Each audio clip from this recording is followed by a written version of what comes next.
ప్రజాస్వామ్యాన్ని తుంగలో తొక్కేలా గత బీఆర్ఎస్ సర్కార్ ఫోన్ ట్యాపింగ్ చేసిందన్నారు PCC chief Mahesh Kumar Goud. SIB chief Prabhakar రావును నియమించింది కేసీఆర్ కాదా అని ప్రశ్నించారు.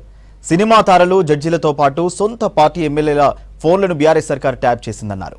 బనకచెర్ల ప్రాజెక్టును అడ్డుకుంటామన్నారు మహేష్ కుమార్ గౌడ్.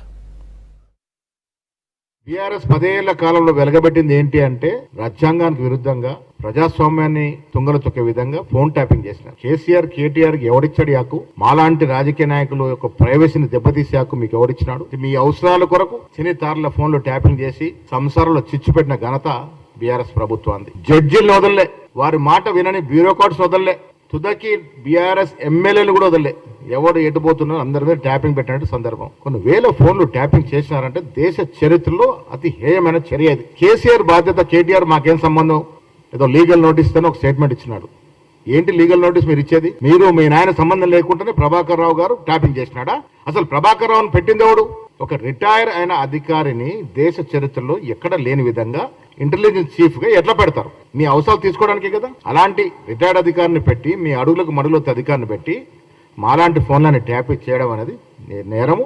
డెఫినెట్ గా దీంట్లో ఎంతటి పెద్దవారైనా శిక్ష పడాల్సిందే. మీరు చేసిన నిర్వాహకం ఇంత అంత కాదు. కాళేశ్వరం ప్రాజెక్టు కట్టారు, లక్షల కోట్ల రూపాయలు ప్రభుత్వ ధనాన్ని దుర్వినియోగం చేశారు. ఇలా మళ్ళీ మేము 9 అడ్డి కడితే తప్ప ఆ ప్రాజెక్టు ఆచరణ సాధ్యం కాని ప్రాజెక్టుగా మిగిలిపోయే అవకాశం ఉంది. నాసి రకం కట్టడం వల్ల, కాంట్రాక్టర్ జేబులు నింపడం వల్ల బీటలు వారిపోతా ఉంది ప్రాజెక్టులు.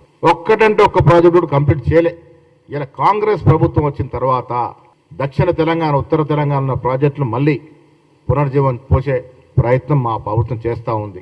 6.5 లక్షలు 7 లక్షల కోట్ల అప్పులో మీరు ముంచిపోయినా దాన్ని ఒకటొక్కటిగా సరిచేస్తూ కాంగ్రెస్ ప్రభుత్వం, రేవంత్ రెడ్డి గారు, బట్టి గారు, మంత్రివర్గం అంతా సుదీర్ఘంగా కష్టపడతా ఉంది. దాన్ని మేలు చేసే ప్రయత్నం చేస్తా ఉన్నాం. ఇప్పుడు గత మంత్రివర్గంతో పోల్చుకుంటే, బీఆర్ఎస్ మంత్రివర్గంతో పోల్చుకుంటే ఒక ఎస్సీ లేకుండా, ఒక మహిళ లేకుండా మంత్రివర్గం నడిచింది. మా దగ్గర 2 మహిళలకు ఇచ్చాము. అందులో ఒక గిరిజనమైన, ఒక బీసీ మహిళ. ఎస్సీలకి స్పీకర్ పదవితో పాటు 4 క్యాబినెట్లు ఇవ్వడం అంటే ఏ ప్రభుత్వంలో సాధ్యమవుతుంది? ఎస్, బీసీలకు కూడా ఇంక ఇవ్వాల్సిన అవసరం ఉన్నది. ఇచ్చే ప్రయత్నం చేస్తాం. మా ప్రభుత్వం కట్టుబడి ఉంది. సోషల్ జస్టిస్ అనేది మా కాంగ్రెస్ పార్టీలోనే ప్రజ్వరిల్లుతుంది.